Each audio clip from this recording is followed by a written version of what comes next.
cette rencontre. Gabriel m'a demandé de parler de réinformation et de désinformation. Donc évidemment, c'est un sujet qui est vaste. Je ne pourrais pas faire un débat très exhaustif, mais ça permet aussi de laisser la place à vos questions auxquelles je répondrai avec plaisir. Et surtout, on m'a demandé de ne pas être trop long dans mon exposé. Donc je vais essayer d'être rapide en deux parties. D'abord sur qu'est-ce que la désinformation, parce qu'on en parle beaucoup, mais on met un peu tout et n'importe quoi derrière ce terme. Et qu'est-ce que la réinformation, terme plus nouveau, derrière lequel d'ailleurs on met souvent tout et n'importe quoi. Alors la désinformation, c'est vieux comme le monde. La désinformation, eh bien, c'est facile, on appelait ça avant la propagande de guerre. D'ailleurs, nous sommes en guerre depuis longtemps maintenant. Nous sommes en guerre depuis Hollande avec le terrorisme. Nous sommes en guerre avec Macron et le coronavirus.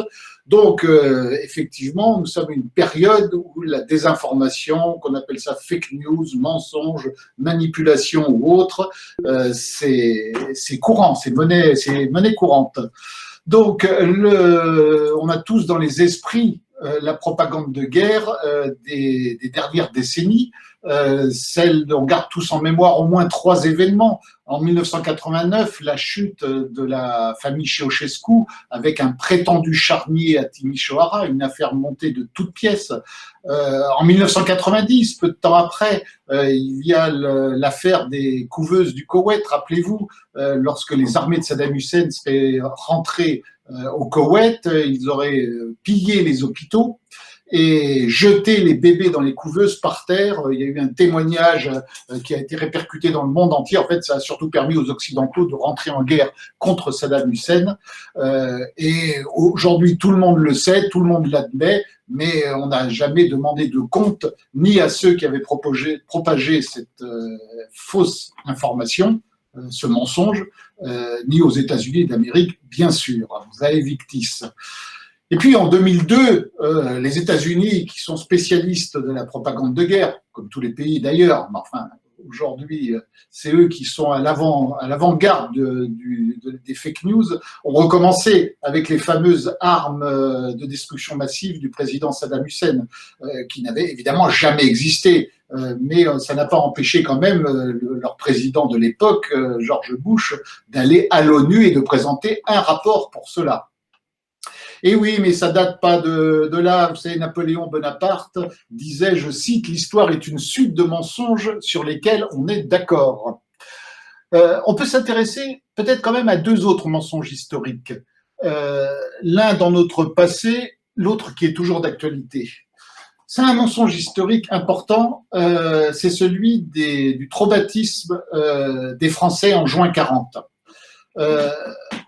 Où est-ce qu'il y avait de la propagande de guerre? Il y a une propagande de guerre parce que les Français, on les a persuadés en 1938, 1939 et jusqu'à la campagne de 1940, on les a persuadés que l'armée allemande c'était rien du tout, que les Allemands étaient aux abois, que la ligne Maginot, bien sûr, allait les empêcher de passer. D'où l'effarement, la sidération des Français quand en 15 jours, leur armée, qui avait tenu 4 ans pendant la Grande Guerre, en 15 jours, se débande. Les officiers courant devant leurs soldats pour fuir, ils en ont été traumatisés, et à tel point que ça a permis ensuite à l'État français, je ne parle pas de ce qu'ils ont fait politiquement, mais de ce qu'ils ont fait au niveau de la société, de changer toute la société française. Et lorsqu'en 44-45, la France du général de Gaulle s'est installée, finalement, elle a gardé les institutions faites par l'État français qui avait pu changer toutes les institutions à cause justement de ce traumatisme des Français. Cette sidération des Français, à quoi peut-elle être comparable? Mais peut-être aujourd'hui à la même sidération, et là je fais évidemment une extrapolation, imaginez-vous que les États-Unis d'Amérique, cette superpuissance, qui pourrait penser que dans une guerre, traditionnelle ou non, elle soit battue en 15 jours. En 15 jours, les puissances des États-Unis d'Amérique seraient abattues, Évidemment, aujourd'hui, tout le monde dit c'est pas possible, mais admettons que ça se passe, la sidération serait exactement la même.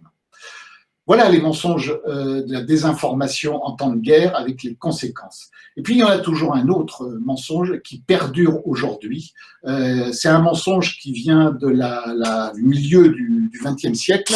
C'est celui qui correspond à l'esclavage et à la responsabilité du trafic humain dans l'histoire.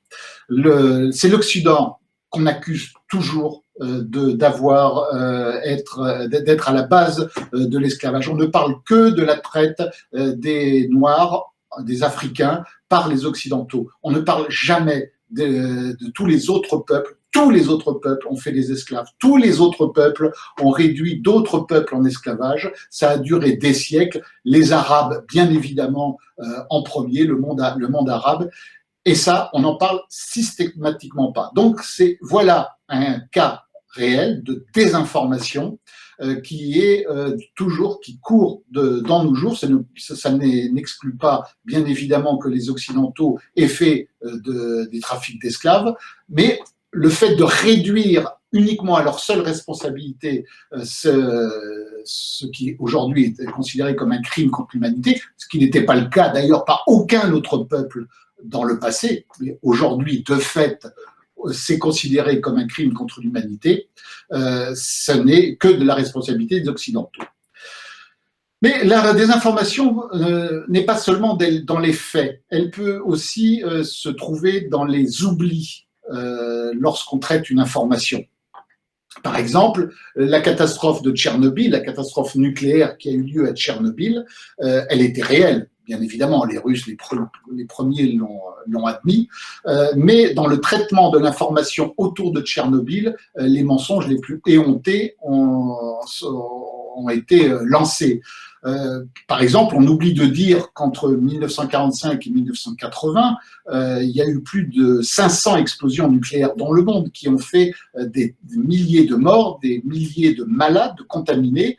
On n'en parle jamais, ça. Qui a entendu parler de ces 500 explosions nucléaires? Est-ce qu'on en parle couramment? Jamais, peut-être au détour d'un livre, d'une phrase, d'un article, mais rarement. Par contre, de Tchernobyl, ça reste dans les mémoires, on en parle toujours, on se demande où ça en est encore aujourd'hui la situation là-bas. En avril 2019, même, Tchernobyl était présenté sur Arte comme la plus grande catastrophe du XXe siècle, ce qui n'est absolument pas le cas. C'est une catastrophe, c'est réel, mais ce n'est pas du tout la plus grande catastrophe du XXe siècle. En 1987, d'ailleurs, mon ami Christian Durand, dans le quotidien de Paris, c'est pas jeune, analysait déjà la catastrophe de Tchernobyl avec un sous-titre « Le nucléaire, autopsie d'un super complot ». La désinformation ne revient jamais, très rarement ou très difficilement, sur une erreur ou une information inexacte. Les rectifications et les corrections ne sont jamais rendues publiques dans l'opinion publique. Par exemple, le fameux procès d'Outreau, tout le monde s'en rappelle, où on a accusé tout un tas de citoyens d'une ville. Je dis citoyens parce qu'à l'époque, on a parlé de notables. Alors, les notables, c'était un chauffeur de taxi, c'était une boulangère, je crois, c'était des petits commerçants. Il y avait effectivement un huissier qui pouvait éventuellement passer pour un notable. Mais enfin, un notable, dans l'inconscient collectif, ça fait toujours bien, ça fait toujours les turpitudes sexuelles de la bourgeoisie, et donc ça faisait mieux parler de notable, ce qui était déjà une première désinformation. Et puis on sait ce qu'il advint.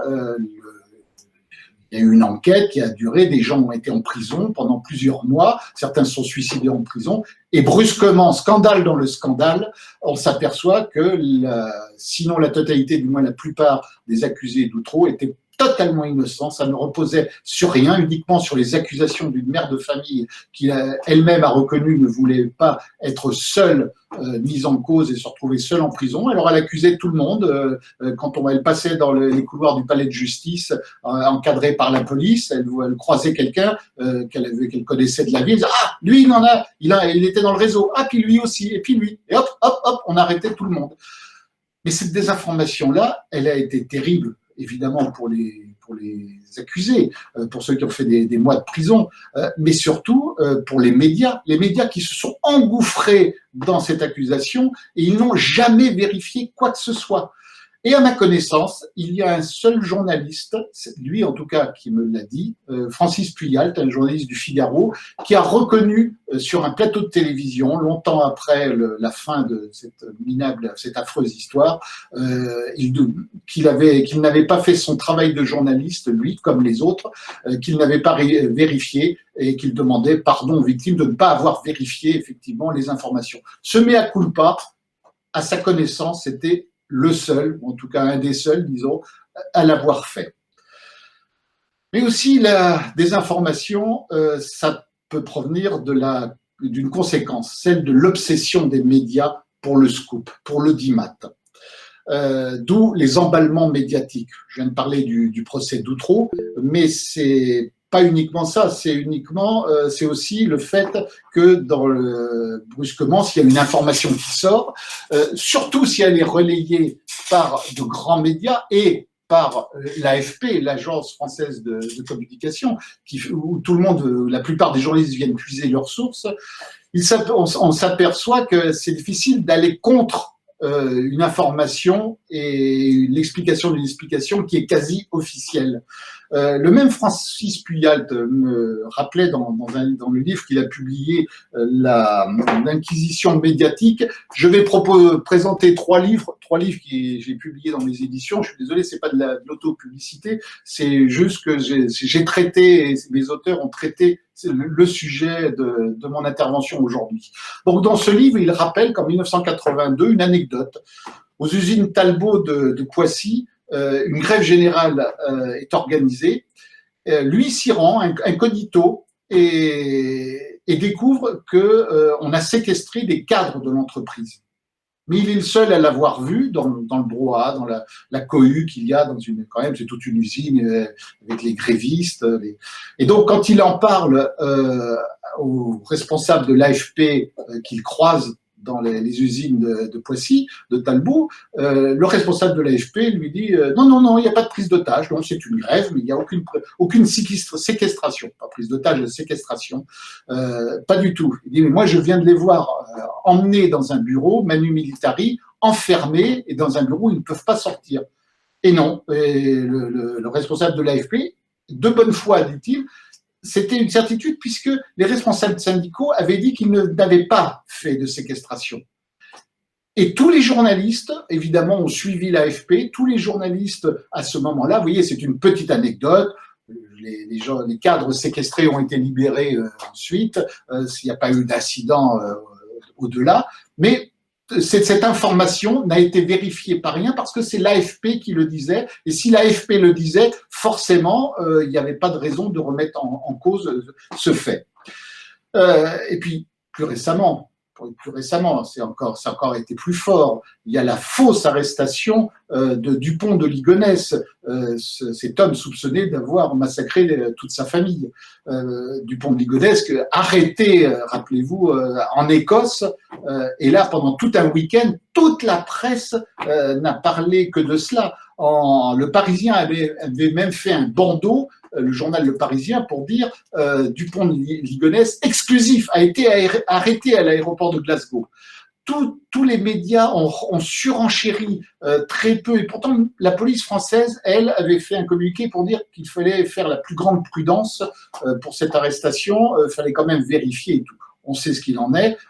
C'est un pauvre gars qui a été arrêté, on se demande encore pourquoi, sur quelle dénonciation et pourquoi on l'a confondu à ce point avec cet homme recherché par toutes les polices du monde. Les journalistes ensuite ont reconnu, parce qu'on s'est demandé quand même, on leur a demandé, ou ils se sont eux-mêmes interrogés pourquoi ils s'étaient tous engouffrés comme ça dans cette fake news pendant tout un week-end. Et beaucoup ont reconnu qu'un tel événement qui faisait la une partout, on ne parlait que de ça, effectivement, c'était un peu Zorro qu'on venait, enfin Zorro est quelqu'un de bien, Dupont de Ligonnès est soupçonné d'avoir massacré toute sa famille. Enfin, disons, l'ennemi, une sorte de cet ennemi public terrible avait été arrêté, tout le monde se passionnait pour cette affaire, et il ne fallait pas qu'il soit en reste. Il fallait que eux aussi parle de cet événement, et donc c'était l'arrestation. Si certains journalistes avaient dit attendons avant de parler, d'écrire ou de commenter, qu'on soit sûr que ce soit lui, automatiquement, l'audimat se serait déplacé vers ceux qui enfonçaient le clou sur cette fausse arrestation. Mais voilà, je critique beaucoup les journalistes, les médias, je les connais bien, j'en fais partie accessoirement aussi moi-même. Il faut reconnaître une chose aussi, que le travail du traitement de l'information, de l'actualité, n'est pas une chose simple pour les journalistes, parce qu'il y a des jours où il y a un trop-plein d'informations importantes, intéressantes, qui peuvent susciter l'intérêt, donc faut trier, on ne peut pas parler de tout, du moins à la même place, en une, et avec la même importance partout. Et puis il y a des jours où il n'y a rien à dire. Globalement, il ne se passe rien qui puisse vraiment booster l'audimat. Et comme ils ont tous, les médias, le nez sur le fait qu'il faut intéresser leurs lecteurs, leurs auditeurs, leurs spectateurs, forcément, après, on en rajoute sur des faits anodins, sur des trucs. C'est pas simple de traiter l'information, surtout comme elle est aujourd'hui à notre époque, 24 heures sur 24. L'information en continu, un trop-plein d'informations fait que souvent, on ne sait même plus tellement quoi penser. C'est bien beau d'avoir plein de gens qui vous parlent sur un même sujet avec des avis contraires. On le voit aujourd'hui dans la crise sur le coronavirus. C'est terrible. Moi-même, je m'y intéresse bien évidemment. Je suis l'actualité. J'essaie de voir s'il y a du nouveau, si on va sortir réellement de ce confinement, comment, quand. Et alors, tous les avis des uns et des autres fait que, au bout d'une journée, je dis, bon, finalement, je vais me coucher, je ne sais pas tellement ce qui va se passer demain. Ça explique aussi certains reportages commandés à des journalistes, des enquêtes qu'ils font sérieusement et tout, peuvent brusquement être résumés à 3 lignes parce qu'il n'y a pas la place de passer davantage de leur reportage. C'est frustrant. Et donc, il faut reconnaître aux journalistes que ce n'est pas toujours eux qui sont en cause. Quand il y a des problèmes et qu'on pense aussi qu'on a censuré certains sujets ou que certaines opinions ont été censurées, c'est parfois une question d'actualité simplement. Mais maintenant, dans la désinformation, la chose la plus importante, à mon avis, c'est ce que j'appellerais l'autocensure. Enfin, c'est pas moi qui l'appelle, c'est l'autocensure. L'autocensure, disait Jean-François Kiap, l'historien Jean-François Kiap, c'est la première des censures. C'est qu'aujourd'hui, on n'ose pas traiter l'information d'une certaine manière parce que le politiquement correct est là pour dire ce n'est pas possible. Rappelez-vous, dans les dernières décennies, aujourd'hui, ça a beaucoup changé quand même, mais dans les dernières décennies, quand il y avait des faits de délinquance dans certaines banlieues françaises et autres d'ailleurs, on parlait des jeunes. Sans précision, évidemment, il ne fallait pas donner ni nom, ni encore moins de prénom, parce que ça aurait aiguillé les gens sur l'origine, l'identité de ceux qui pouvaient être délinquants, sauf si évidemment ce délinquant, ça arrive aussi, s'appelait Pierre, Paul, Michel ou Xavier. Forcément, là, on donnait le prénom, éventuellement le nom aussi d'ailleurs. C'était clair. Donc la chape de plomb des journalistes du politiquement correct qui voulaient écrire que un Mohamed, un Hakim ou autre aurait été un délinquant, immédiatement son rédacteur en chef serait venu en disant non, on ne parle pas de l'identité, ça va faire monter tel parti politique, ça va susciter la haine. Donc les journalistes ont appris pendant des années à s'auto-censurer. Je parle évidemment des journalistes dans les médias mainstream, les médias du système, les médias qui ont pignon sur rue, pas les médias de réinformation, dont je parlerai ensuite, qui eux, justement, ne se gênaient pas pour, bien évidemment, à chaque fois qu'il y avait une identité à donner, la donner. L'incorrection politique, je vais citer Jean Bourdier, qui était un rédacteur en chef de Minute, un écrivain et surtout un grand traducteur. L'incorrection politique, c'est en effet le refus de l'autocensure, en même temps que le refus d'un conformisme intellectuel qui n'a cessé de croître et embellir à mesure qu'on exaltait publiquement les vertus de la liberté. Parce que oui, nous sommes à une époque, à une ère où jamais on a autant parlé de liberté. Ah, et la liberté, éventuellement la fraternité et l'égalité, mais la liberté, c'est le vaste mot de nos médias, justement, de nos médias qui veulent toujours parler de leur indépendance, alors qu'aujourd'hui, les médias sont bien évidemment tous les médias mainstream, tous les médias d'importance sont aux mains de grands groupes. La presse ne peut plus vivre uniquement de ses lecteurs. Ce n'est possible justement que dans la presse de réinformation, dont je parlerai tout à l'heure. Pour l'instant, je reviens à ce problème de l'indépendance des médias, d'où qui dit manque d'indépendance dit forcément désinformation. Et il y a un vecteur qui a été important depuis maintenant 20 ans, c'est l'irruption d'Internet. Internet, évidemment, tout le monde l'a salué, tout le monde est sur Internet, d'ailleurs nous sommes actuellement sur Internet, merci Internet, sinon dans ce confinement on ne pourrait pas se parler, c'est la liberté, ça a été formidable, bien évidemment, nous sommes tous des acteurs de l'Internet, mais l'Internet s'est créé avec un concept qui est lui-même une fake news. Dire que l'Internet, c'était la liberté et surtout que c'était gratuit pour tout le monde. Ce n'est pas vrai. Internet, ce n'est pas gratuit. Les réseaux Internet coûtent extrêmement cher à mettre en place. Bien sûr, il y a une logique commerciale derrière, tout le monde sans doute. Mais l'irruption d'Internet, non seulement a pompé la plupart des finances, parce que tout le monde s'est intéressé à ce nouveau secteur, et qui dit prendre les finances, les finances, c'était les finances pour les médias en tout cas, c'était les finances qui permettaient aux médias d'être plus ou moins encore indépendants malgré les difficultés. Et d'où l'expansion d'Internet a fait que systématiquement, tout l'argent de la publicité qui allait dans les journaux papier, dans la presse papier, est passé en très grande partie, désormais sur Internet. Ce qui fait que l'information s'est réduite au lieu de se développer, elle s'est réduite. Elle s'est réduite pourquoi ? Parce qu'avant, les journaux qui gagnaient de l'argent pouvaient payer des journalistes pour faire des enquêtes, pour du travail à long terme.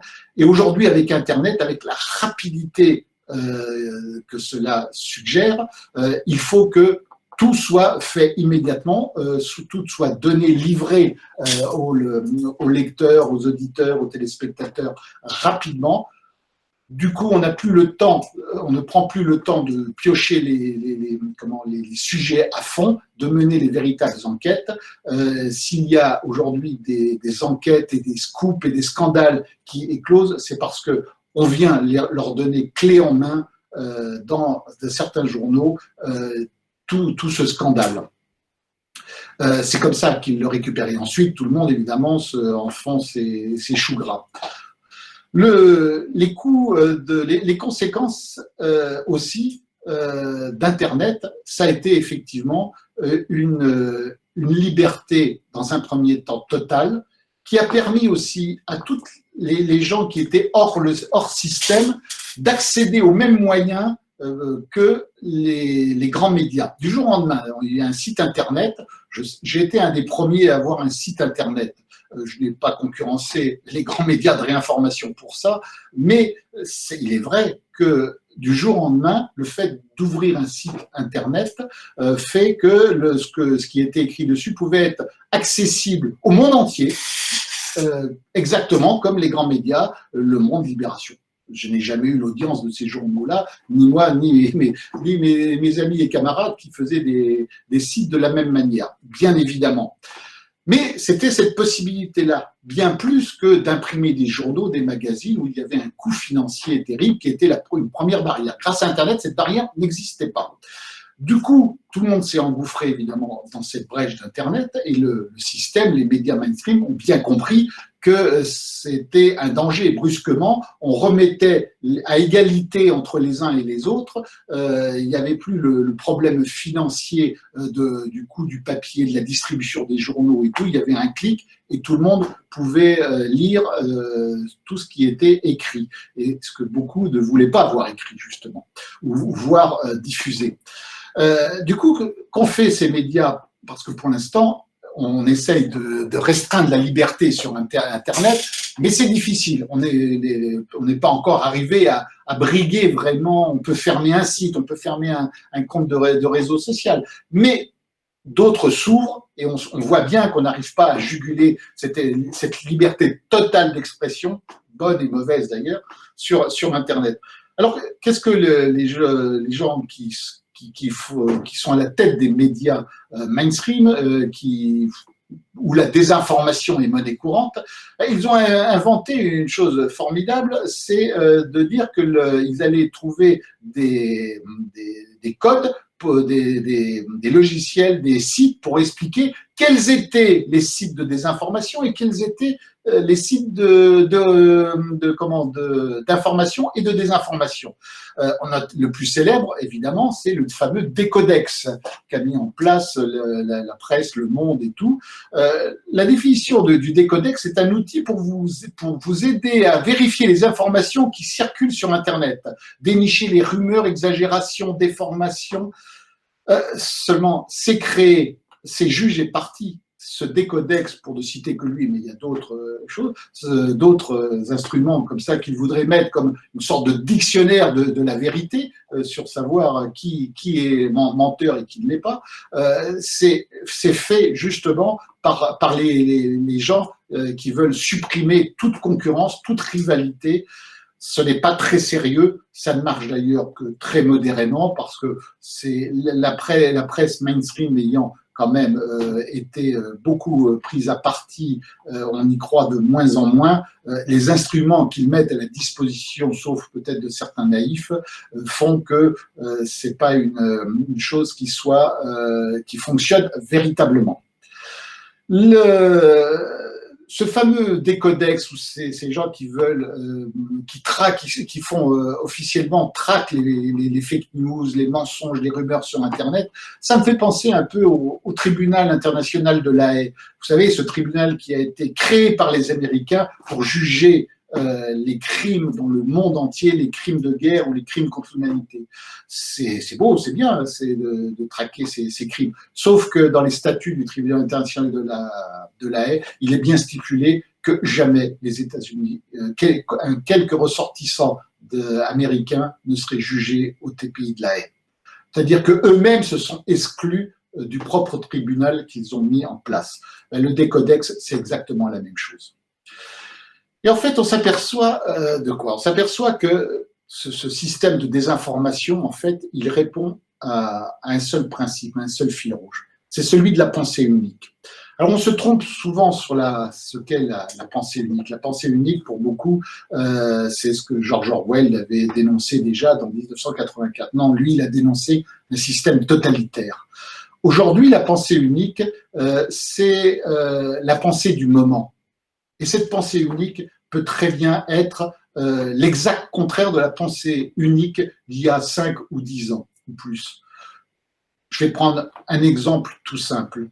Le cas de l'écrivain Gabriel Maznev, qui aujourd'hui, en ce début d'année 2020, a été cloué au pilori pour ses mœurs et ses écrits, et surtout ses écrits.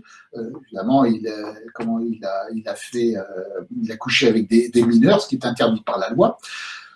Ça fait 50 ans que Gabriel Maznev écrivait dans ses livres, disait qu'il avait couché avec des mineurs et ça ne gênait personne. Au contraire, il y a, dans les années 80, quelqu'un qui aurait dit de Gabriel Mazdef, mais c'est un salopard qui couche avec des mineurs, c'est scandaleux, que fait la police, que fait la justice. Il lui-même aurait été brocardé en disant que c'était un obscurantiste, que c'était quelqu'un qui était présumé facho, présumé tout ce qu'on voulait. Un Gabriel Mazdef, et là je ne parle que du problème de ses mœurs et de ce qu'il lui-même a décrit officiellement, il était intouchable. Et du jour au lendemain, le même Gabriel Mazdef, sans qu'il ait fait quoi que ce soit d'autre, il a continué d'écrire les mêmes livres sur les mêmes sujets depuis 50 ans, c'est lui qui est brocardé par la même opinion publique. Donc on voit bien que la pensée unique qui était celle de l'après mai 68, qui voulait une liberté sexuelle totale, où on avait des associations qui prenaient ouvertement, non pas de passer à l'acte, mais qui prenaient ouvertement l'amour avec les enfants et tout, pouvaient s'exprimer, avaient tout à fait le droit, et qu'il était très malvenu de les remettre en cause. Cette même pensée unique, brutalement, au début du XXe siècle, du XXIe siècle, a changé progressivement pour aujourd'hui arriver à ce qu'on interdise, par exemple, à un Roman Polanski de se produire, de recevoir des prix, à un Gabriel Mazdef, on cherche désespérément des gens pour, je dis désespérément parce que jusqu'à présent, la justice n'a encore trouvé aucune de ses victimes. Coronavirus est arrivé par-dessus, donc on va peut-être en trouver. Mais tous ces gens qui avaient pignon sur rue avant se sont retrouvés dans la face obscure de la justice. Donc, mettez-vous bien en tête que la pensée unique, c'est celle d'aujourd'hui, ne sera pas forcément celle de demain, et fait généralement par les mêmes médias ou les mêmes gens.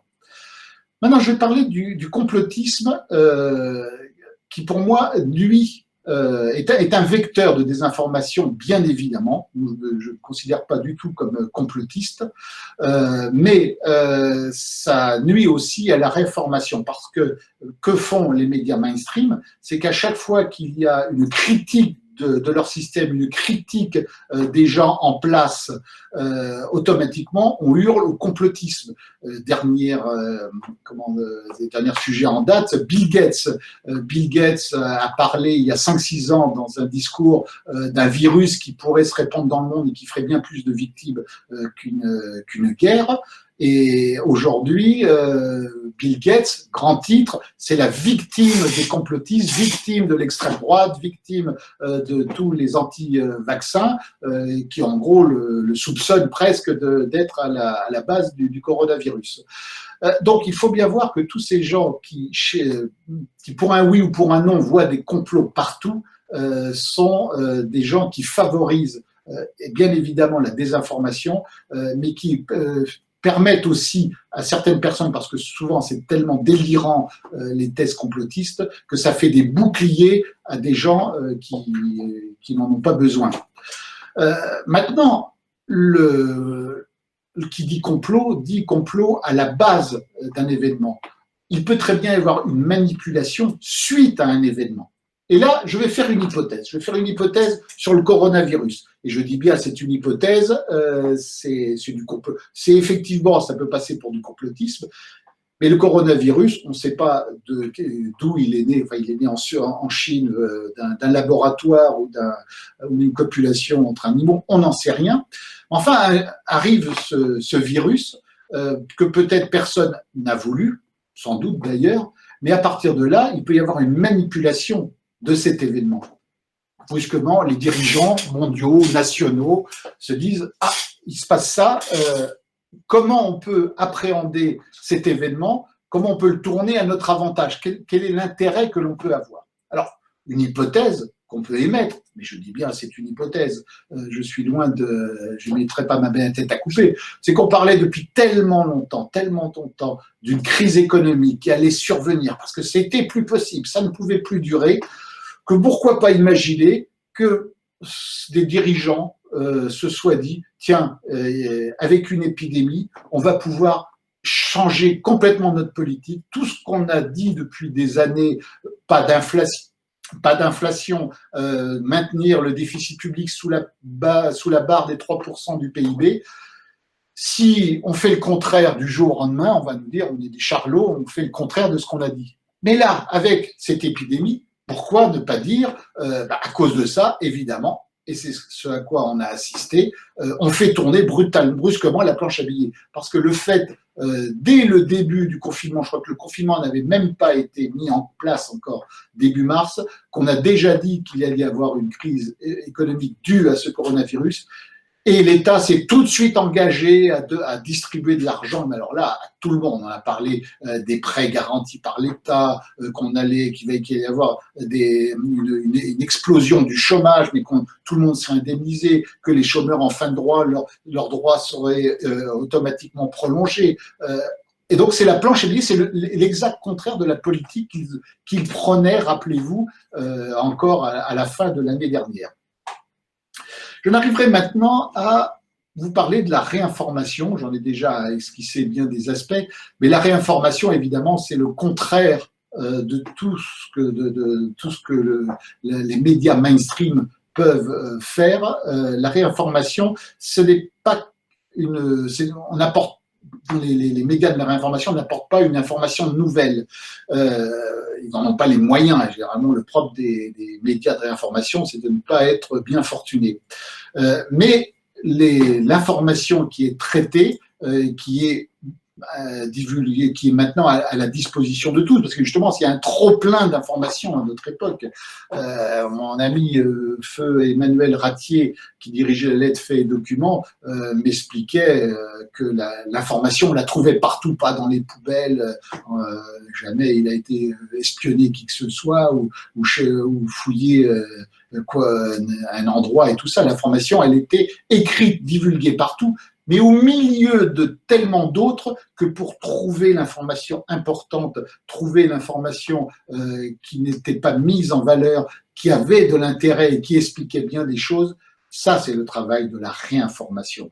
Et c'est ce que tous les médias font dans le traitement de l'information. Alors on peut se dire, oui, mais voir l'information sous un autre angle, quand on n'a pas beaucoup de moyens, qu'on n'est pas dans les grands réseaux de diffusion, est-ce que vraiment ça a une utilité? Est-ce que vraiment ça peut avoir un jour un impact? Eh bien, pourquoi pas? Qui vous dit que traiter l'information autrement, je ne vais pas vous citer des sites, les journaux que généralement vous connaissez et qui font ce travail, mais qui ont évidemment une audience bien moindre que les grands médias, qui vous dit que cette information, sous un nouvel angle, ne va pas toucher un homme politique, un observateur, un historien, un écrivain, un journaliste, un acteur de la vie civile, qui se dirait, ben oui, finalement, on nous ment ce que j'entends le truc, parce que vu comme ça, c'est beaucoup plus logique, c'est beaucoup mieux. Et puis, une fois que ces gens-là auront été touchés, non pas par la grâce, mais par une autre vision de l'information, et ce sont des gens d'importance qui peuvent brusquement changer le cours des choses. C'est le contraire aussi dans les médias de réinformation. C'est là où il y a le plus de liberté d'expression et de liberté pour pouvoir s'exprimer. Pas forcément des gens qui pensent de la même manière. Je vais vous donner une anecdote qui vraiment, mon expérience dans l'émission Bistro Liberté qu'organise Martial Bild, que dirige Martial Bild sur TV Liberté. On a eu plusieurs intervenants, plusieurs invités, dont des invités qui n'étaient pas spécialement du même milieu politique que la plupart des autres. Et qui venaient en toute confiance. Je pense qu'aucun ne s'est vraiment senti en mauvaise posture. Et pourtant, parfois, on leur pose des questions qui est fait pas uniquement pour leur servir la soupe, mais on les laissait s'exprimer. On les a toujours laissés s'exprimer. Et plusieurs nous ont dit il y a une chose qui est bien avec vous. Enfin, bien, ça vous entendez, nous n'avons pas les mêmes idées, mais je reconnais, merci, vous nous permettez de nous exprimer. Vous nous posez une question qui est faite pour pas être sympa, mais vous nous permettez de répondre, alors que dans la plupart des médias, regardez, quand vous voyez une interview à la télévision et tout, les gens sont coupés sont coupés soit pas forcément par les gens à qui ils sont opposés, ils sont souvent coupés par le journaliste, par l'animateur du débat qui les bombarde de questions. J'en prendrai comme exemple un journaliste qui est très, très en vogue, c'est Jean-Jacques Bourdin.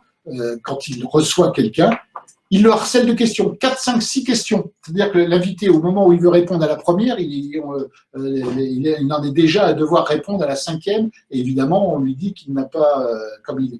le journaliste passe plus de temps à poser des questions que l'invité à répondre. On peut y voir là un aspect de la censure. Et du coup, quand on ne laisse pas les gens s'exprimer normalement, pouvoir répondre à une question qu'on leur pose, eh ben c'est très facile d'extraire un petit passage, une réaction de cette personne pour l'incriminer ensuite, lui reprocher. Et vous voyez comment aujourd'hui, n'importe quel homme public, on lui brusquement, une phrase de 3-4 mots, c'est comme s'il avait dit une monstruosité. Il a même plus le temps d'ailleurs, on lui demande pas d'ailleurs de s'exprimer après. On lui demande de se repentir des 3-4 mots qu'il a dit et qui sont souvent sortis complètement de leur contexte. Déjà, Richelieu le disait. On lui prête cette phrase en tout cas. Qu'on me donne 6 lignes écrites de la main du plus honnête homme, j'y trouverai de quoi le faire pendre. Et bien aujourd'hui, on passe son temps. On ne pend plus comme à l'époque de Richelieu, mais on passe son temps à clouer au pilori toute personne pour 3-4 mots sortis complètement de leur contexte. Alors, en conclusion, puisqu'on m'a demandé de ne pas être trop long, j'espère que je ne l'ai pas encore été trop. En conclusion, à quoi sert la réinformation ? Je vous dis, ça peut toucher des gens auxquels on ne s'attend pas.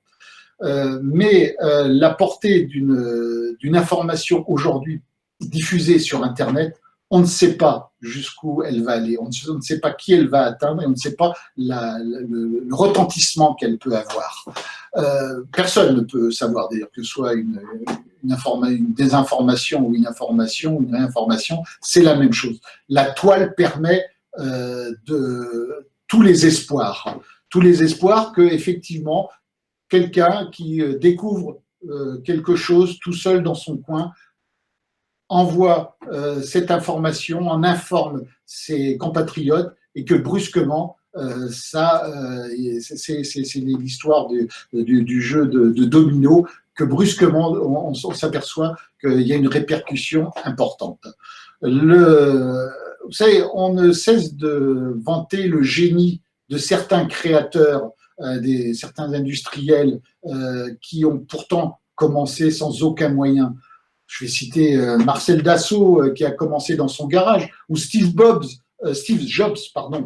qui lui aussi a commencé dans son garage. Ça doit être un bon endroit pour changer le monde, les garages. Et Steve Jobs a créé Apple dans son garage, en plus un 1er avril. Eh bien, qui aurait misé un centime, que ce soit d'euros ou de ce que vous voulez, sur la création de ces gens-là. Et pourtant, aujourd'hui, dans leur domaine, ces gens-là sont incontournables.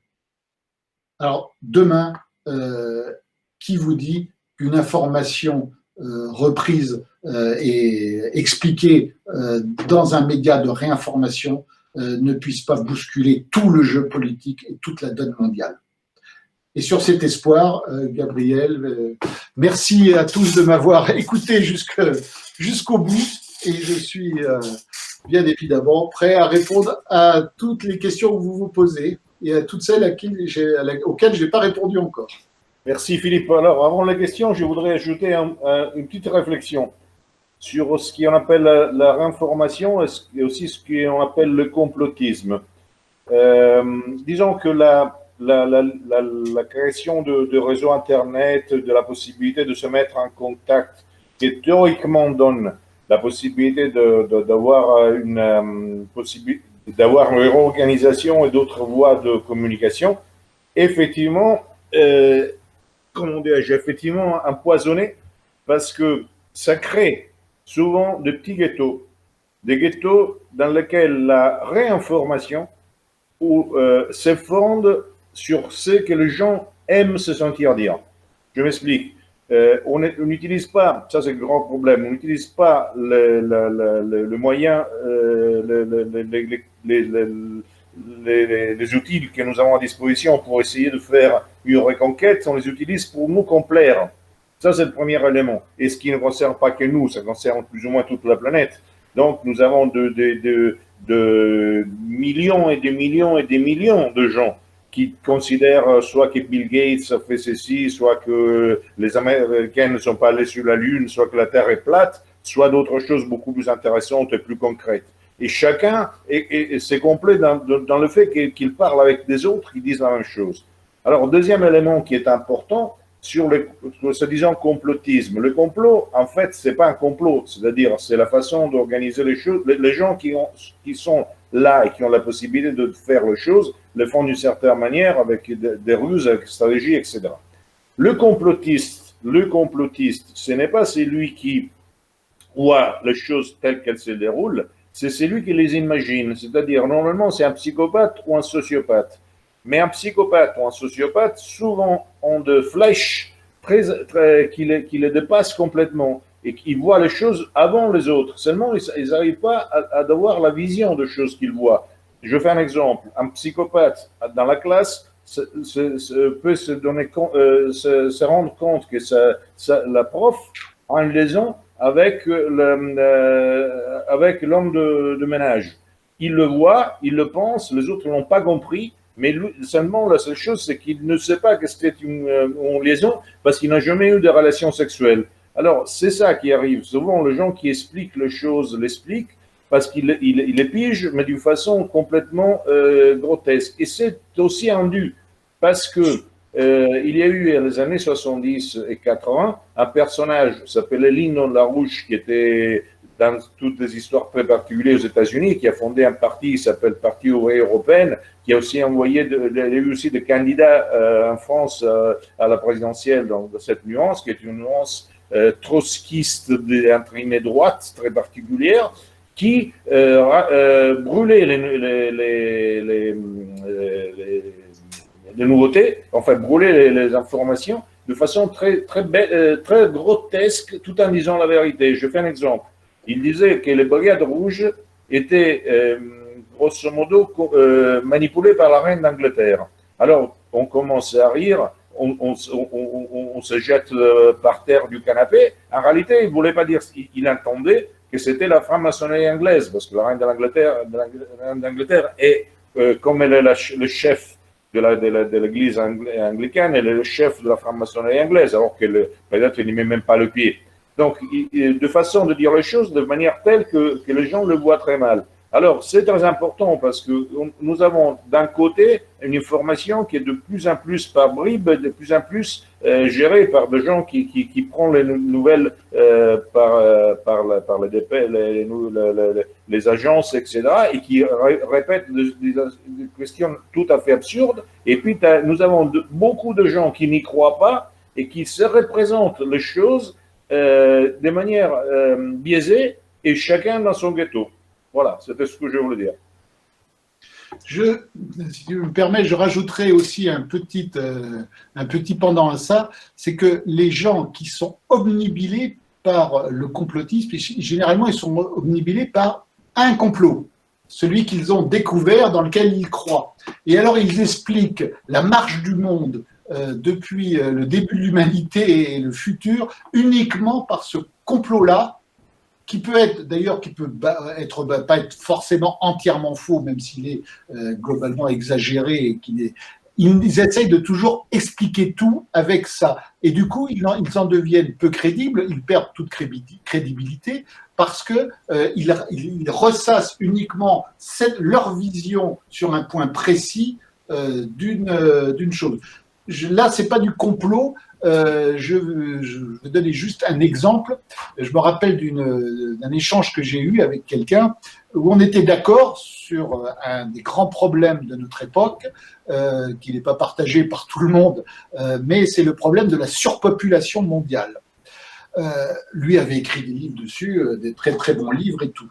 Très bien, on était tout à fait en cause. Bon, la surpopulation mondiale, c'est un constat bonne, mauvaise, mais c'est pas du complotisme. Tout le monde admet qu'il y a beaucoup de monde sur Terre. Le problème est que quelques temps après, je parle d'autre chose dans une chronique et tout de suite, il me contacte en disant, mais qu'est-ce que vous perdez votre temps à parler? Alors, c'était un autre sujet qui n'avait absolument rien à voir. L'importance, c'est la surpopulation du monde. Non, c'est la surpopulation du monde qui est un problème effectivement d'importance, n'explique pas tout.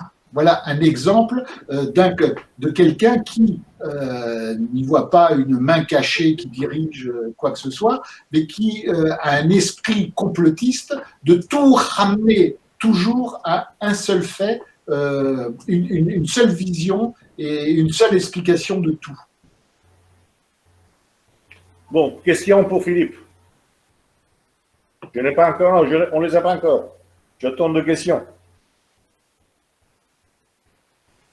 Pas de questions? Alors, ne me faites pas croire que j'ai répondu à tout, je ne vous croirai pas. Voilà.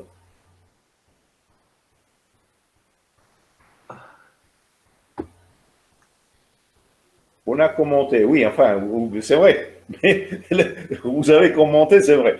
Mais y a-t-il de questions pour continuer la soirée?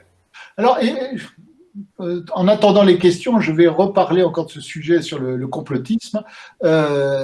C'est passionnant, le complotisme. Hein. Moi qui ai quand même été un auteur de romans policiers et de science-fiction, tous les complots, ça fait d'excellentes histoires, d'excellentes fictions, que ce soit en roman, ou en livre, ou en film, ou à la télévision et tout, ça permet quand même de s'exciter et de rêver. Ça donne à beaucoup un sens, une excitation à leur vie habituelle, de penser que effectivement des gens dirigent, que effectivement telle explication se comprend par telle imbrication des uns des autres, et que même quelque chose qui va dans leur sens pour pour quelque chose qu'ils pourraient apprécier, qui pourrait être une bonne nouvelle pour eux. Ah non, c'est pas possible. Ça, de toute façon, un complotiste ne peut jamais être heureux d'un événement. Il faut toujours qu'il dénonce un événement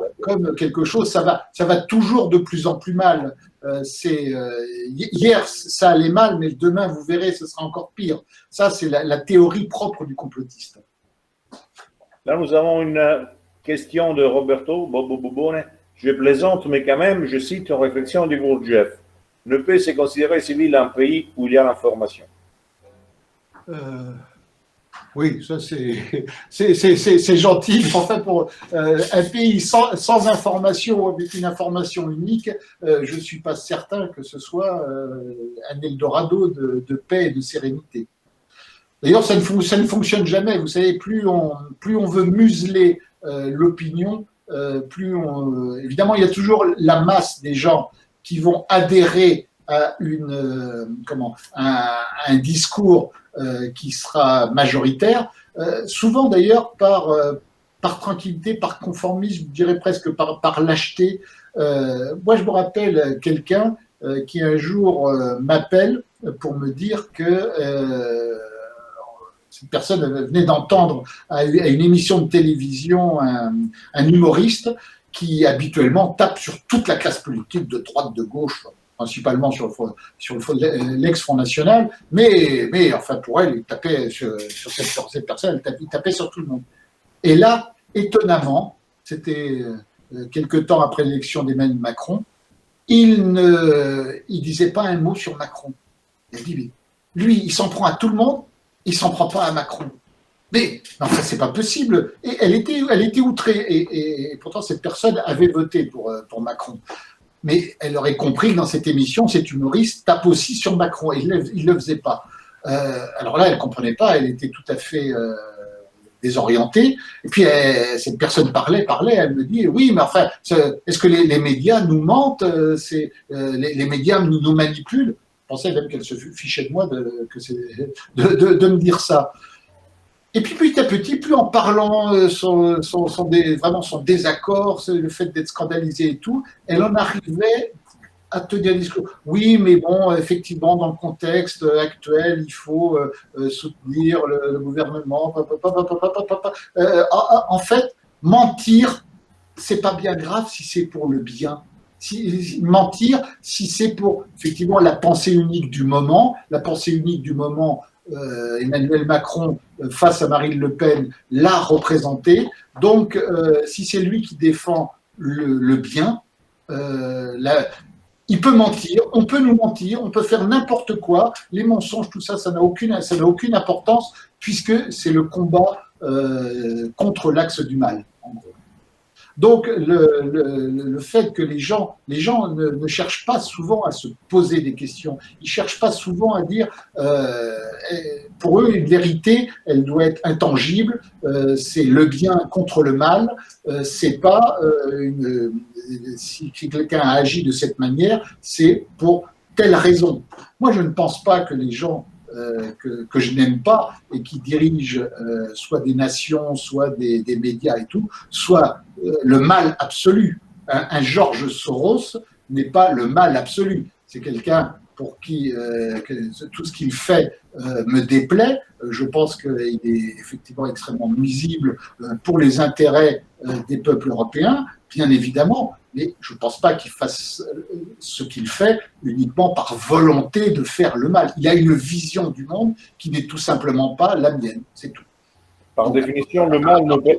À partir de là, on s'oppose avec des moyens qui, bien évidemment, ne sont pas équivalents, mais jamais je vais considérer que c'est le diable incarné sur Terre. Par définition, le mal ne peut pas être absolu, du reste. Oui, en plus. Théodore demande, est-ce que le lecteur de la information paye vraiment pour l'information qu'il lise ou sont-ils des consommateurs clandestins? Où sont, pardon? Ou sont-ils des consommateurs clandestins? Non, pas du tout. Voilà, ça c'est une chose importante aussi, c'est que j'ai abordé le sujet quand j'ai parlé de l'arrivée d'Internet qui avait complètement changé la donne, notamment pour l'information. Avant, les gens trouvaient tout à fait normal, quand ils voulaient lire des journaux, des magazines, de s'abonner ou de l'acheter en kiosque, donc de payer. Trouvais ça tout à fait normal. Et à l'époque, rarement on disait que c'était spécialement cher de prendre un abonnement à tel journal ou d'acheter tous les jours, toutes les semaines ou tous les mois tel magazine en kiosque. Et Internet est arrivé où là tout était gratuit.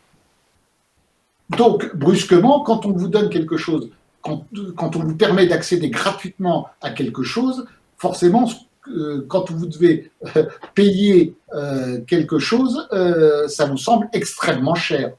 Et les gens ont petit à petit, pour beaucoup, perdu l'habitude. Heureusement, beaucoup comprennent que si on veut pouvoir continuer à fonctionner sans abonnement obligatoire, sans cotisation obligatoire, il fallait qu'ils soutiennent les sites de réinformation. C'est sur ces modèles-là maintenant que nombre de médias finissent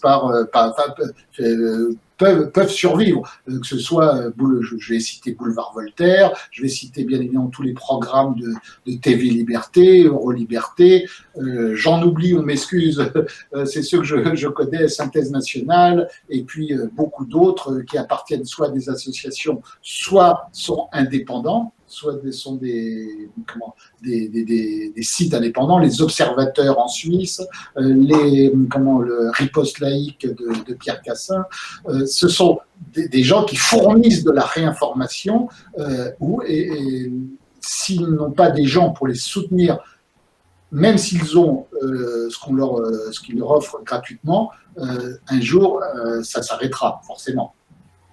Alix demande, quid objectivité, information, désinformation? Alors moi, je ne parle jamais d'objectivité. Je suis le premier à ne pas être objectif. Hein. J'ai des opinions bien tranchées. Forcément, elles influencent sur tout. Je parle d'honnêteté. C'est la grande différence. Lorsqu'on écrit, on ne peut pas être objectif, mais on peut toujours être honnête. On peut parfois se faire des erreurs, même en étant honnête. Mais après, on reconnaît son erreur. Mais quand on est honnête, on dit rarement des bêtises, on se trompe rarement. Quand on n'est pas objectif, si on voit justement le mal absolu dans l'autre, automatiquement la pensée est biaisée et on est forcé d'être malhonnête. Donc l'objectivité, non, c'est trop vaste. L'honnêteté, oui. Quand on sait qu'on écrit quelque chose de faux, on ne l'écrit pas. Quand on sait que l'on traite une information et qu'on refuse de regarder tous les avis sur l'information, ce n'est pas normal. Que tous ceux qui nous écoutent n'ont qu'à faire à ce petit essai, qu'ils regardent les médias de réinformation. J'en ai cité quelques-uns et je suis désolé pour tous les autres que je n'ai pas cités, je n'avais pas la liste sous la main. Ils verront une chose, c'est que bien souvent, l'information est traitée sous tous les angles. Lorsqu'on dit que dans de telles banlieues françaises, il y a des délinquants, on dit qu'une majorité de ces délinquants viennent de Français récemment naturalisés ou qui ne sont pas des. On ne dit pas que tous les gens, tous les immigrés sont des délinquants ou qu'il n'y a pas des Français d'origine qui ne peuvent pas être aussi délinquants. C'est une question aussi de pourcentage, c'est une question de faits, de statistiques. Voilà ce que la presse de réinformation va faire. Lorsque l'on traite un sujet de politique internationale, on essaye, dans la mesure du possible, en tout cas, j'espère que tous les acteurs de la réinformation le font, de prendre le point de vue de tous les protagonistes, de tous les acteurs. Sinon, on en arrive à écrire par slogan politique. Ça n'a aucun intérêt. Et ça n'a aucun intérêt et les gens s'en lassent. David Fontaneda nous demande « Bonjour, à votre avis, pouvons-nous nous nourrir uniquement du réseau de la réinformation? Devons-nous perdre le temps avec les médias classiques? Merci. » Mais les médias classiques, je dirais, on ne va pas forcément les chercher. Ils sont autour de nous tout le temps. Moi, j'écoute tous les jours France Info. C'est un média classique. Professionnellement et par intérêt, je vais voir aussi tous les autres médias, que ce soit Libération, Le Monde, Le Figaro, où il y a parfois d'ailleurs d'excellents articles, d'excellents papiers, d'excellents sujets. Les gens qui ne lisent que la presse de réinformation, c'est dommage. Moi, jamais je ne pousserais à dire non. Au contraire, je dirais allez regarder comment un sujet est traité dans un média mainstream et regardez comment il est traité dans un média de réinformation. Et vous jugez. Moi, je ne dis pas aux gens ce qu'ils doivent penser. Je dis seulement, voilà, dans ce média-là, on ne vous donne qu'une vision des choses, qu'une facette des choses. En voilà une autre. Voilà un autre angle.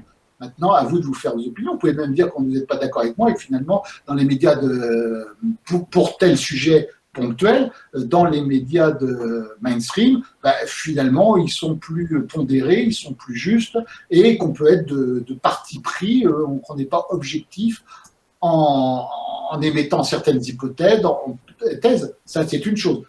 Mais ce que j'espère, et en tout cas je fais tout, et je pense que c'est le cas des médias de réinformation, il n'y a jamais de choses fausses écrites. On ne va pas écrire des choses délibérément délirantes et mensongères, contrairement à la presse mainstream qui souvent le fait. Oui, une chose. Moi, j'estime que lorsque je dis que la pensée unique a changé et que Gabriel Maznef ne s'est jamais caché de ses opinions, de ses tendances, qu'il l'a écrit dans ses livres, je sais, j'en ai lu de ses livres, donc je sais qu'il l'a écrit, je ne défends pas le fait de coucher avec des mineurs. La seule question que je pourrais poser, c'est pourquoi la justice n'est pas intervenue plus tôt. Ça, c'est une chose. Mais que les gens, aujourd'hui, le clouent au pilori alors qu'on ne découvre rien en ce qui le concerne, ça c'est un véritable scandale, ça c'est une véritable chasse aux sorcières et c'est une chose quand même extrêmement laide. Mais c'est une chasse aux sorcières de gens qui, dans le passé, avaient eux pignon sur rue. On peut reconnaître aussi à Gabriel Maznef que lui ne s'est jamais lancé dans aucune chasse aux sorcières de personne. Je voudrais ajouter encore deux choses. D'abord, que nous n'avons pas des envoyés spéciaux dans tous les coins de la planète. Donc, même la réinformation, ça se fait sur l'information. Donc, c'est obligé de passer par les médias classiques, autrement on parle de rien. Par la suite, que dans les médias classiques, il faut comprendre les codes idéologiques de chaque moyen, aussi les codes comment dirais-je, de la propriété, etc., pour savoir où ils vont. Donc, c'est un travail qu'il faut faire, mais qui est fondamental. Et troisième chose, ce n'est pas, c'est pas toujours vrai que les médias de information soient meilleurs que les médias d'information, parce que souvent, sont gérés par des obtus, des malades, de fanatiques, de psychopathes, qui parfois servent à dévoyer ultérieurement. Donc, c'est toujours un travail de conscience qu'il faut faire sur soi. C'est toujours un travail de réveil. Autrement on évite un somnifère pour en prendre un autre. Oui, mais attendez, moi, lorsque je parle, je suis obligé de parler en général, sans viser aucun média particulier, média mainstream, et de parler des médias de réinformation sans parler d'un média particulier ou d'un autre. J'essaye juste d'expliquer la différence d'approche de ces médias. Que maintenant, il y ait des mauvais, plus mauvais. Moi, dans la presse du système, dans la presse mainstream, il y a des journalistes professionnels excellents qui font un formidable travail. Il y a des écrivains, il y a même des journalistes ou des intellectuels qui ne sont pas du tout je dirais, ni de mon bord politique, ni de ce que je préconise à titre personnel, mais qui sont des gens passionnants et qui m'apportent quelque chose quand je les lis. Moi, j'estime qu'un lecteur, il doit se faire son opinion à partir de ce qu'il lit. Faut-il encore qu'il puisse lire tous les avis? Et il est clair que depuis maintenant pratiquement un demi-siècle, ça fait beaucoup, dans les médias mainstream, il est extrêmement rare qu'une opinion différente de la pensée.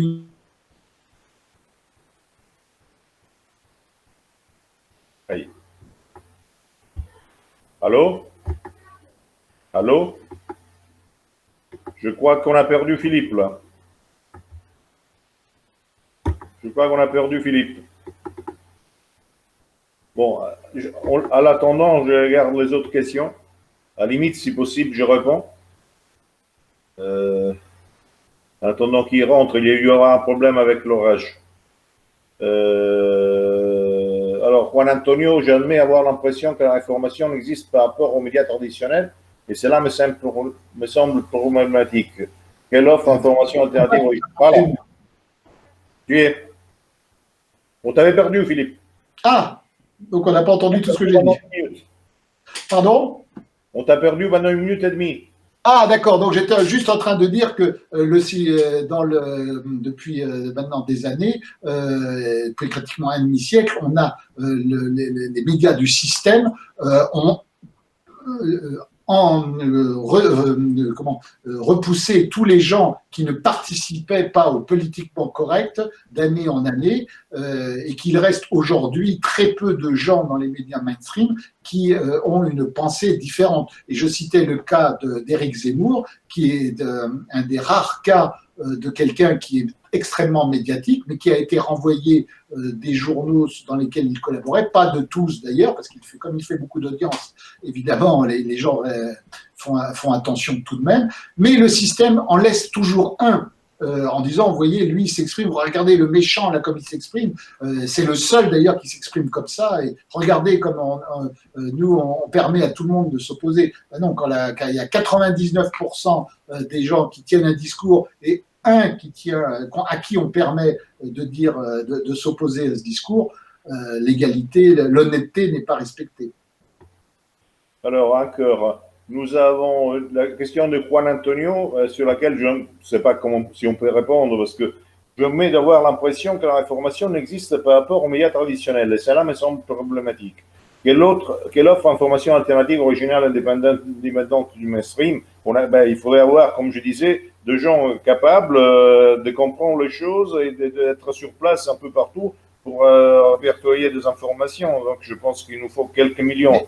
Alors, attendez, moi, je ne suis pas d'accord parce que la presse de l'information, c'est aussi de trouver dans la presse mainstream l'information importante qui est donnée honnêtement et objectivement et de la rapporter, d'en faire l'écho de cette information. Donc, la presse du système, la presse mainstream, ne dit pas que des mensonges, n'est pas systématiquement tournée vers l'erreur et tout. Moi, souvent, quand je lis la presse, cette presse qui a pignon sur rue, je trouve des informations importantes. Et quand je les trouve, je les répercute avec la source. Moi, ça ne m'ennuie pas de citer une information trouvée dans Le Monde, Le Figaro, Mediapart, ou entendue sur RTL ou BFM. Ça me dérange absolument pas. Si l'information est vraie et qu'elle a de l'intérêt, il faut la répercuter, au contraire. Donc la réinformation, c'est cela aussi. En revanche, ce que je peux faire remarquer à celui qui pose la question, c'est que jamais dans la presse du système, on ne va reprendre une information de la presse de réinformation, une information qu'on n'aurait pas trouvée ailleurs, pour la répercuter justement en disant « Ah, vous voyez, cette presse-là, dont on pense ce qu'on veut, elle a quand même sur ce sujet-là dit une chose intéressante, importante, et dans laquelle on peut… » Non, cette honnêteté-là, la presse du système ne l'a jamais. C'est là la différence.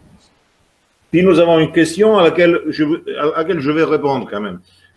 Lucas Roche demande pour les complots juifs, on en parle. Après, il y a aussi une réponse d'Irène qui est très intéressante que je vais lire après, mais je vais dire simplement que on en parle de quoi? Parce que là, on parlait de l'obtusité. Alors, nous avons de minorités agissantes qui détiennent un pouvoir avec des codes. Parmi celles-ci, il y a des codes talmudiques, il y a des codes kabbalistiques, il y a des codes trotskistes, il y a des codes sionistes, mais il y a aussi beaucoup d'autres codes. Et alors, je vais dire, nous avons… la question est très bien expliquée par Evola sur la métaphysique du problème. Elle est très bien expliquée aussi globalement, structurellement, par comment les choses se déroulent. Parler d'un complot aujourd'hui me paraît absolument absurde parce qu'étonnamment on parle d'un pouvoir et pas d'un complot. Et je trouve que c'est une façon de dire les choses de manière telle qu'elles deviennent inoffensives. Donc je veux dire que parler du complot juif, c'est de faire un complot juif. Parler au contraire de ce qui est la force d'une certaine minorité parmi d'autres minorités qui détiennent un pouvoir d'une façon subversive, ça n'est une autre et ça mène à un discours beaucoup plus large et beaucoup plus sensé qu'un discours complotiste, parce que même le complot fait partie d'un archétype, il faut bien le comprendre et bien le dérouler. Après, je lis la réponse d'Irène, il est, je crois, très destructif, inutile et démoralisant de s'occuper des choses et des personnes qu'on ne peut pas toucher, au lieu de nous occuper des choses que nous pouvons changer, des personnes que nous pouvons changer nous-mêmes. Et ça, j'adore, surtout au-delà du discours. Là, après, nous avons la question de Roberto, ça c'est pour toi. Vous, comme vous pouvez décrire la décomplicité qui va au-delà des fréquentations personnelles des journalistes qui se sentent, pardonne-moi, comme des chiens. Une même forme, une même formation ou quoi d'autre? Qu'est-ce que les relie? Attendez, je n'ai pas bien compris. La complicité des journalistes. Les journalistes, ils se soutiennent l'un l'autre, presque tous, et ils répètent la même connerie sans aucun problème, avec un esprit de corps. Non, je ne crois pas qu'ils se soutiennent les uns les autres du tout. Ce sont des gens qui vivent dans un milieu professionnel où ceux qui auraient l'intuition penseraient que ce qu'ils écrivent ou ce qu'on leur demande d'écrire n'est pas la vérité ou voudraient l'écrire autrement, se diraient « Oh non, je ne le fais pas parce que je ne veux pas d'ennui ». Ils ne vont pas chercher plus loin. Quand je parlais de l'anecdote tout à l'heure sur l'occupation de l'usine Poissy, l'a rapporté par Francis Puyal dans son livre, sur un fait, des grèves, il y en avait énormément à l'époque, c'est quand le journaliste de l'AFP était persuadé, puisque le syndicaliste lui avait dit qu'il n'y avait pas de séquestration, mais qu'il n'y en avait pas et qu'il n'a pas fait son travail. Et parce qu'à l'époque, la puissance de la CGT notamment était telle que peut-être ne voulait-il pas d'ennui, ou peut-être l'a-t-il cru, ou peut-être qu'il était mauvais et qu'il n'a pas fait son travail. Mais ce qui est terrible, c'est que tous les autres journalistes, parce que c'était l'AFP qui le disait, étaient persuadés que c'était la vérité. Et aujourd'hui, un journaliste qui voudrait avoir une pensée différente se retrouverait banni, renvoyé en disant vous ne partagez pas les mêmes valeurs que notre entreprise. Donc, à partir de là, il ne va pas risquer la mort sociale, professionnelle, uniquement pour défendre certaines idées. Je vais vous donner une autre anecdote. Il se trouve que j'ai publié le dessinateur Conque, qui je suis devenu très ami d'ailleurs depuis. Et un jour, je discutais avec lui et je lui disais, mais explique-moi, tu étais le dessinateur officiel du Monde, du Figaro, de l'événement du jeudi. Et comment tu as pu basculer pour sortir de là? Il m'a dit, écoute, c'est très simple. Pendant des années, j'étais dans le camp du bien. Je disais la vérité. J'en étais persuadé. Puis un jour, il y avait les méchants, ceux qui étaient les ennemis. Et un jour, je me suis dit, mais ce qu'on écrit, c'est pas ce qu'on, enfin lui, ce qu'il dessinait, ce qu'on lui demandait, cet esprit qu'il y avait dans les journaux où il collaborait. Mais non, on exagère, c'est pas vrai, c'est pas comme ça. Et puis c'est pas le bien, le mal. Il était de plus en plus mal à l'aise. Et lui, il m'a fait cette confession que pendant longtemps, il s'est dit, il a senti que si jamais il mettait les pieds dans le plat et qu'il disait qu'il n'était pas d'accord, il allait risquer d'être renvoyé, de finir dans le camp des maudits, et qu'à partir de ce moment-là, il n'aurait plus les mêmes avantages. Les mêmes avantages, le même confort intellectuel, on ne serait plus là à l'admirer et tout. Il le sentait, ça. Mais un jour, ça a été plus fort que lui, et ben, il a basculé. Voilà, et effectivement, il a perdu tous ses contrats et tout, et il a réussi quand même, parce que ensuite il est devenu, après un passage par le Figaro, il a été un des grands dessinateurs de National Hebdo et de Minute. Mais il dit, pendant plusieurs mois, quand il a commencé à comprendre que les médias auxquels il collaborait ne disaient pas la vérité, était malhonnête, ça le mettait lui mal à l'aise, mais en même temps il était mal à l'aise de se dire si eux sont malhonnêtes, c'est qu'en face ils sont honnêtes, et qu'on va si je suis sorti de ce camp, je vais tout perdre.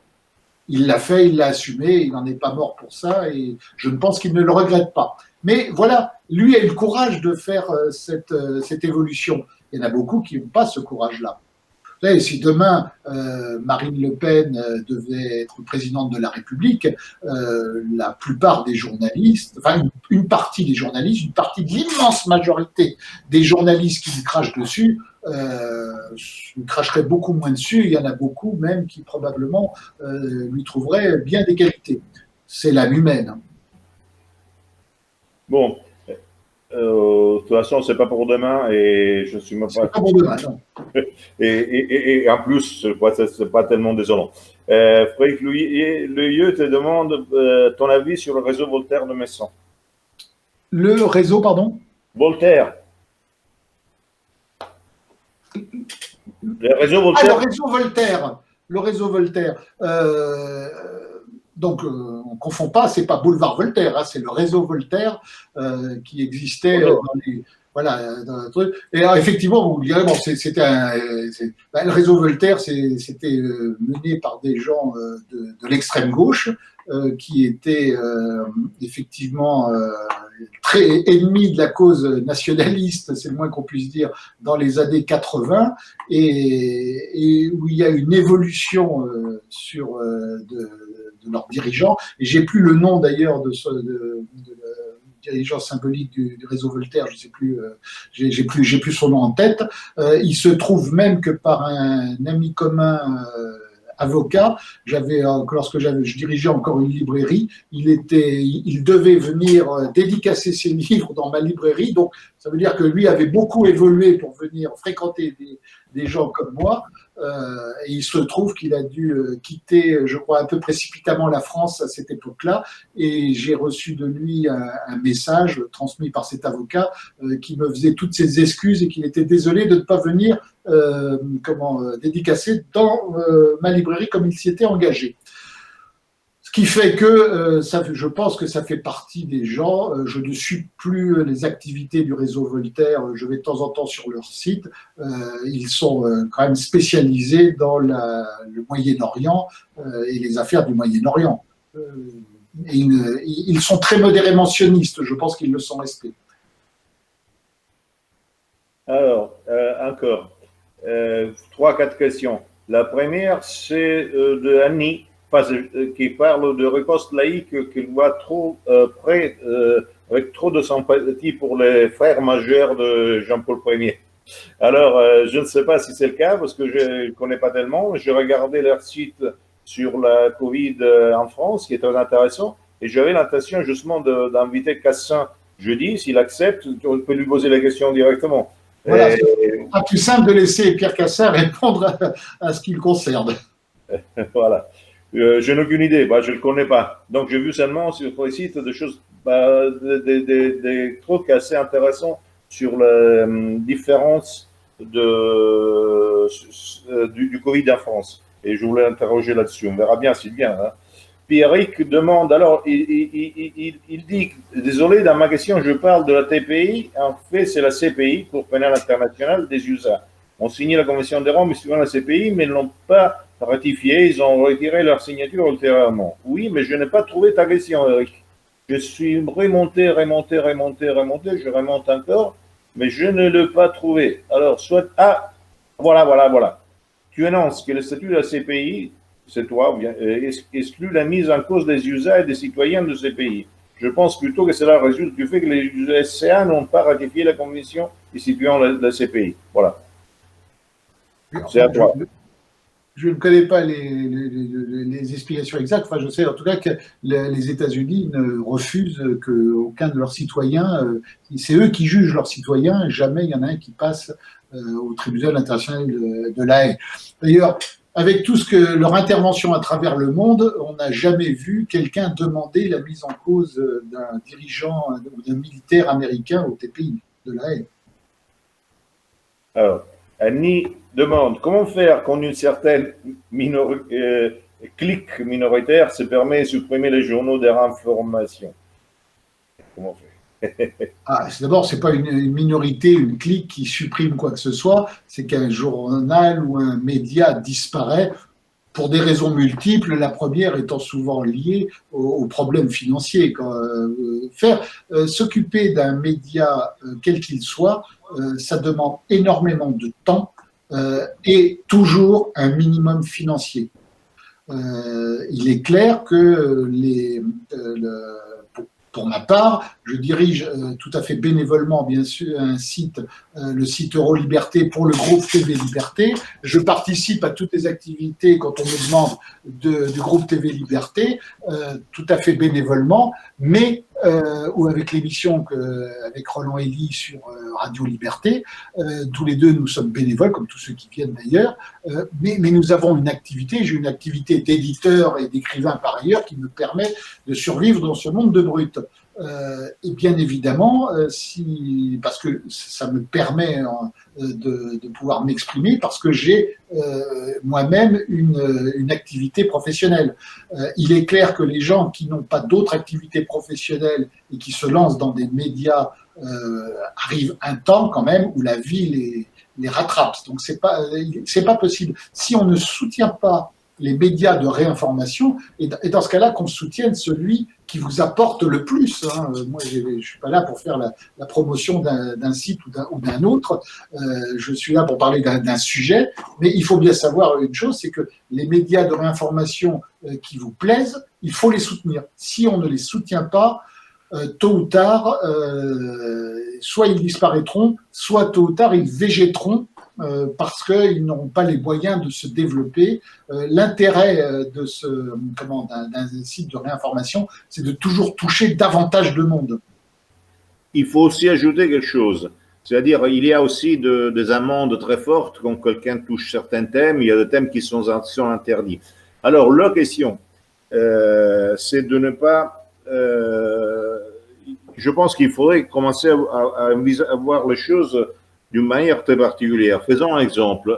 Mettons que nous trouvions au 19e siècle dans un pays puritain et que nous voulions qu'il y a de liberté de costume et de liberté sexuelle. Bon, si nous allons marcher tout nus dans la rue, on nous arrête. Alors, c'est juste ou c'est pas juste, c'est pas le problème. C'est simplement idiot. Donc, ce que je veux dire, c'est qu'il faut, face à certaines lois qui empêchent de dire certaines choses ou de faire certaines choses, il y a deux possibilités. En fait, il y a trois. Et moi, je suis toujours pour la troisième. La première possibilité, c'est de s'y plier et donc de s'y flotter et de ne plus traiter aucun problème. La deuxième, c'est celle-ci d'aller le défier, se faire écraser parce que la loi est la loi et donc on t'écrase, ça me paraît évident. Il y a une troisième, c'est de contourner la loi par l'intelligence, par la finesse, par l'esprit, par l'ironie, par l'à-propos. Bon, et ça, c'est fondamental. Mais autrement, on reste dans un défouloir. Alors, si je peux intervenir, moi, je vois les choses autrement. Je pense qu'il n'y a pas de sujet tabou. On peut aborder tous les sujets d'actualité contemporains et tout sans aucune et attaquer qui on veut. Tout dépend dans la façon de le faire. Si c'est dans l'insulte, dans la diffamation, dans l'accusation gratuite, quand j'entendais tout à l'heure parler de complot juif, alors je ne sais pas s'il y a un complot juif ou un complot de qui on veut, mais il est bien évident que c'est même pas attaquable, c'est juste, à mon sens, une expression qui date de Mathusalem et qui aujourd'hui décrédibilise ceux qui l'emploient. Je ne pense pas du tout pour ma part qu'il y ait un complot juif. D'abord, je pense qu'il y a aujourd'hui un Moyen-Orient où il y a un État juif qui est l'État d'Israël, qui défend ses intérêts contre les intérêts, bien évidemment, de ceux qui l'attaquent et qui ont eux-mêmes tout à fait droit de défendre leurs propres intérêts. Dire ça, on peut aborder ces sujets-là, on peut aborder plein de sujets sans risquer les foudres de la loi. Je me suis aperçu que dans la plupart des attaques qui ont été faites, des procès qui ont été intentés, bien évidemment, ce qui avait été dit ou écrit fleure quand même la haine, l'insulte, la diffamation. Je ne dis pas que tous les procès qui ont été faits aux médias de réinformation soient justifiés, mais d'abord, il y a beaucoup de procès qui ont été gagnés, tous n'ont pas été perdus, et ceux qui ont été perdus par les médias de réinformation, c'est souvent suite à des erreurs de langage, à des choses, effectivement, réflexion faite, si on prenait le temps de la réflexion et de ce qu'on écrit ou de ce qu'on dit, n'aurait donné lieu à aucune poursuite. Ce qui n'empêche qu'il y a 2 ou 3 sujets historiques qui sont interdits de mettre en cause. Hein. Je pense que les sujets historiques relèvent uniquement des historiens et surtout pas des politiciens. C'est autre chose, mais je veux dire, il existe parce que si on considère ce qui est arrivé à Jean-Marie Le Pen simplement pour avoir dit une phrase qui était absolument correcte. Oui, la phrase était correcte, mais effectivement, le problème, c'est que, comme je viens de le dire, Jean-Marie Le Pen était à l'époque, ce qu'il a toujours été d'ailleurs, un homme politique. Les hommes politiques n'ont pas à interférer sur le domaine historique. Bon, Annie, dit alors… Tous les hommes politiques, pas uniquement lui, bien sûr. Non, mais je veux dire, tout peut se faire, ça dépend comment, d'après moi. Annie dit, mais alors on ne peut pas ignorer que Vincent Vauquelin se fait supprimer sur plusieurs supports. Là, je vais te répondre moi. Et alors, c'est normal. Quand tu es un oppositeur et quand tu es un oppositeur faible, parce que nous sommes des oppositeurs faibles, c'est normal que les autres utilisent la force. Aujourd'hui, c'est la chose la plus normale qui arrive, que se faire supprimer sur plusieurs supports. C'est arrivé à tout le monde, ça continue d'arriver à tout le monde, et il faut faire avec. Avant qu'il y ait l'Europe unie, ça, tu passais 4 ans en prison. Hein. On t'éliminait pas le support. Après, à cause de l'Europe unie, il y a de garanties légales qui ont été obligées. Par exemple, mon pays, on passe plus 4 ans en attente d'un procès, parfois 8 ans en attente d'un procès simplement pour question idéologique. Alors, c'est évident que quand on est de petits oppositeurs, on en prend plein la gueule. Et puis, il faut savoir restituer de façon intelligente et de façon intelligente et aussi ironique. Vincent, ça me préoccupe, là-dessus, me préoccupe pas du tout, parce que s'il y a quelqu'un capable de s'en sortir toujours très bien, c'est justement lui. Théodore, sans vouloir défendre la témérité de deux qui foncent sur la molette, les lois récentes au Royaume-Uni et en France assimilent le critique au sionisme, l'antisémitisme, et donc au langage de haine, et ainsi de suite. Il faut faire attention aux évolutions de balises judiciaires. Tout à fait, mais bon, c'est très contradictoire comme d'habitude et comme partout. Je crois que non seulement au Royaume-Uni et en France, je crois qu'en Italie, il est passé ou il va passer.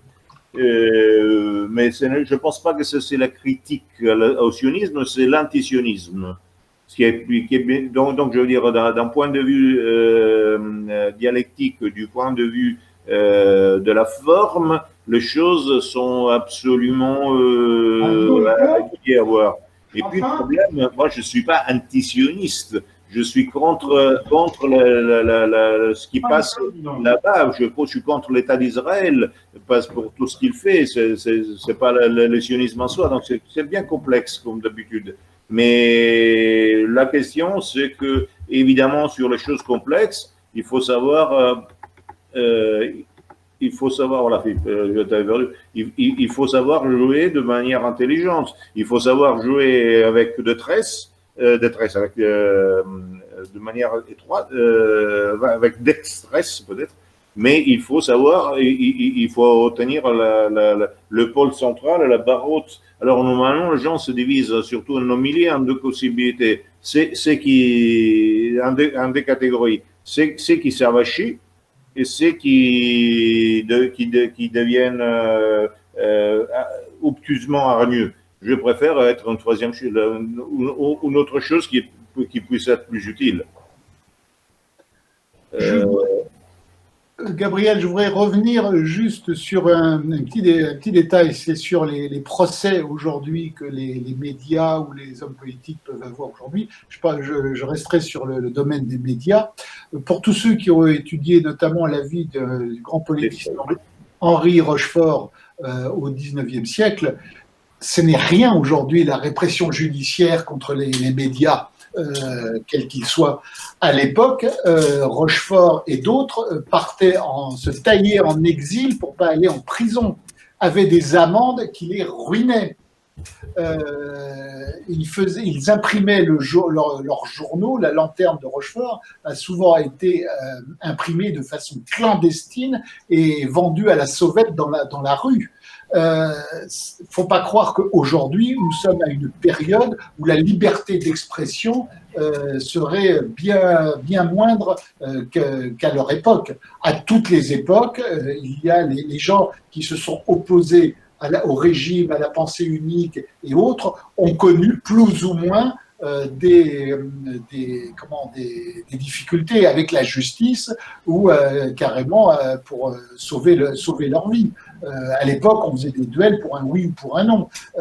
Mais aujourd'hui, la plupart des procès qui sont intentés sont souvent faits parce qu'il y a des expressions, il y a des mots, il y a des façons d'appréhender un sujet qui ouvrent la porte à une répression judiciaire où effectivement aujourd'hui il y a des choses qu'on ne peut plus dire alors qu'on pouvait les dire tout à fait normalement avant, que ce soit sur les races, sur les religions ou sur les mœurs. C'est uniquement des périodes qui changent. Le fait aujourd'hui il y a le lynchage médiatique pour certains est bien plus grave que les procès. les gens, notamment avec toutes les campagnes de délation de hashtag MeToo, c'est aussi quelque part des médias, puisque c'est un réseau social et ça a été répercuté par tous les médias. Tous les gens qui se sont fait lyncher à tort ou à raison par cette vague de délation, de dénonciation et autres, quelles que soient leurs origines religieuses, raciales ou politiques, se sont retrouvés explosés.